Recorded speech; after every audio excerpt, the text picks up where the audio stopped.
Hi, this is Nikita and welcome to the channel.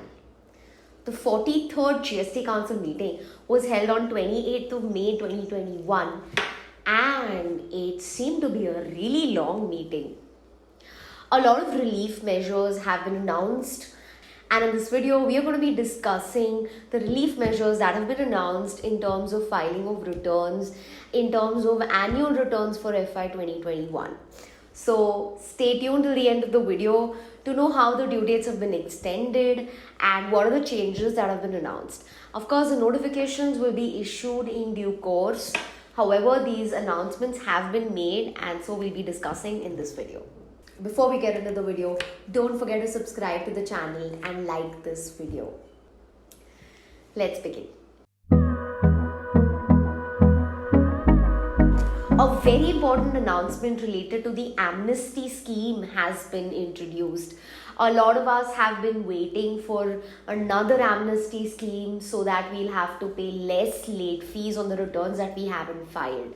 So for the period for July 2017 to April 2021, if you still haven't filed any of your returns and you file these returns between 1st of June 2021 to 31st of August 2021, your late fees will be capped as follows. If you have a nil tax liability in your GSTR 3B, then your late fees will be capped at Rs 500 per return. And in all other cases where there is tax liability, your late fees will be capped at Rs 1000 per return. This is a cap, so that is the maximum late fees that can be levied. It won't go beyond that. So it will be calculated on a per day basis, and based on the delay, it will be capped at these amounts.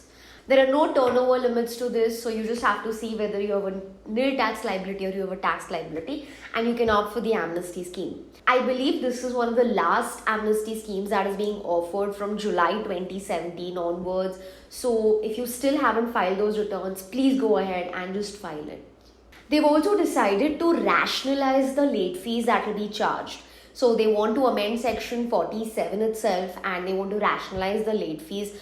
Why? Because there is no capping, there is no maximum late fee. So they want to introduce it. So for form GSTR 3B and GSTR 1, if your tax liability will be nil, they want to cap the late fee at Rs 500 per return, 250 CGST and 250 SGST. If you have certain tax liability, then they've divided it into three parts. For taxpayers with annual aggregate turnover in the preceding financial year up to Rs 1.5 crores, the late fee will be capped at Rs 2000 per return.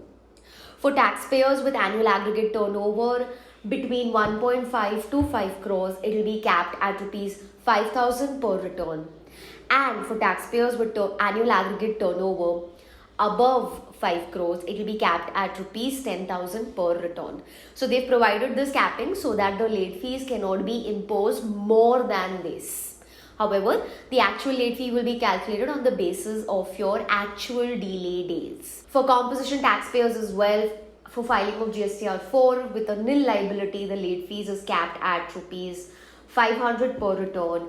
And where there is tax liability which is to be paid, it is capped at Rs 2000 per return. And for GSTR 7, it is applicable at Rs 50 per day and maximum Rs 2000 per return. Further to the notifications that have already been issued, they are providing some more relief for the returns for March, April and May 2021. They've categorized it in two parts. One is where the aggregate annual turnover is up to Rs 5 crores and where the turnover is above Rs 5 crores.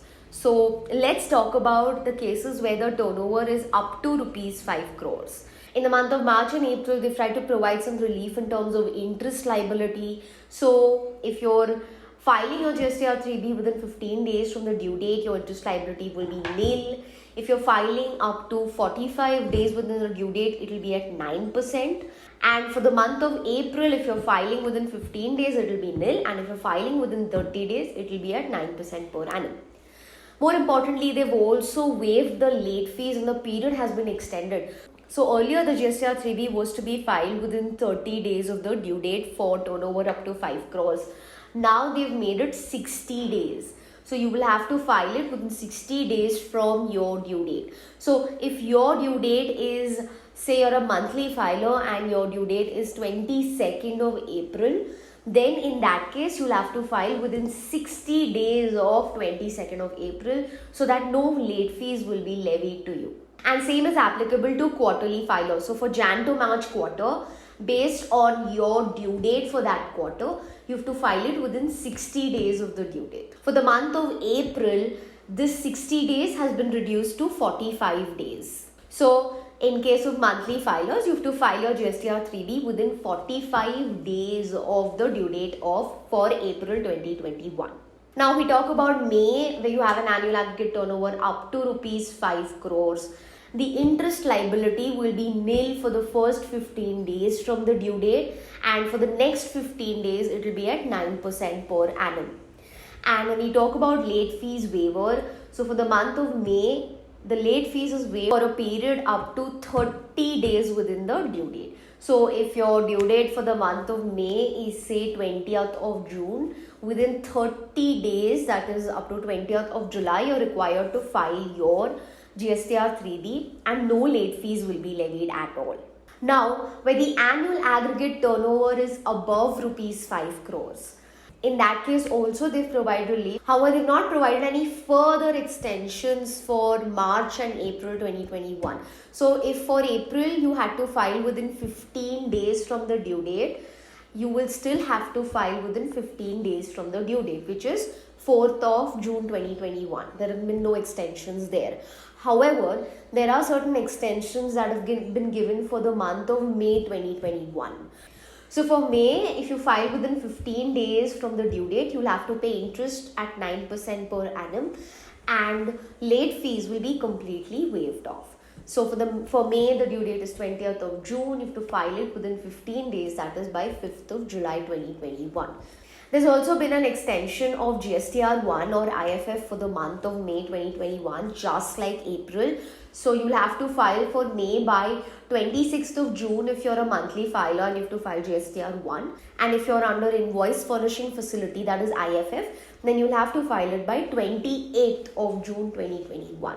So similar extensions have been provided as they were provided for April. For GSTR 4 for FY 2021, the due date has been extended to 31st of July 2021. For ITC 04 for the quarter of Jan to March 2021, the due date has been extended up to 30th of June 2021.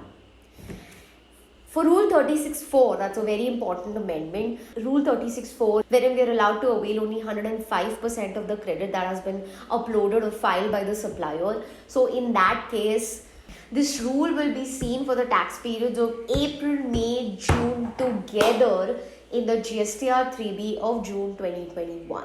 So let's see how that works, but I believe this is what will happen. So cumulatively, the ITC will be computed for April, May and June, and whatever has been availed by you in your GSTR 3B in April and May will be deducted. Only 105% of the balance should be allowed to be availed. Let's see how that goes, because it's the first time that this will be happening. Let's wait and watch to see how this actually gets implemented. They're also now allowing electronic verification code, that is EVC, to be used by companies instead of digital signature certificates up to 31st of August 2021. And lastly, as a relief measure, the time limit for completion of various actions by authority or any other person which falls between 15th of April 2021 to 29th of June 2021 has been extended to 30th of June 2021. If you have registrations that you've submitted but they've not been approved, or there are certain amendments to registration or cancellation of registration, then in that case the time limit is now extended till 30th of June 2021. The next part of this video, which is simplification of annual return for FY 2021. I had made a video on how GST audit has been abolished for FY 2021, wherein CAs or ICWAs don't have to sign anymore, they don't have to conduct GST audits. So now they have brought further clarifications in respect of that. The respective provisions of Finance Act 2021 that brought in this provision of GST audit being abolished will now be notified. So for FY 2021, GST audit will not be conducted. And similar to FY 1920, for taxpayers with turnover up to rupees 2 crores, GSTR 9 or 9A is not required to be filed. For taxpayers who have turnover between 2 crores and 5 crores, they have to file GSTR 9 and 9A as applicable. And for taxpayers with turnover above 5 crores, GSTR 9C is mandatory. Just that GSTR 9C, there will be no audit that will be required to be conducted. However, you'll have to still file the reconciliation statements in GSTR 9C. And they're also making a retrospective amendment in section 50. I mean, it has been long due, just that amendment needs to be made that interest is payable on net cash basis and not on the gross liability. So these were the changes that have been announced in the 43rd GST Council meeting. A lot of us have been struggling with filing of GST returns because of unavailability of data. Why? Because there's lockdown, people are not able to go to their premises and access the data. So what I believe is now, because of the situations, we need to push ourselves and move to an accounting software that can be accessed from anywhere at any time. I personally believe that a lot of small scale organizations, a lot of SMEs can actually benefit from moving to cloud-based accounting softwares. So if you have your own organization, or you're a CA, or you're a tax consultant, whoever you are, try to look at these softwares with a wider picture.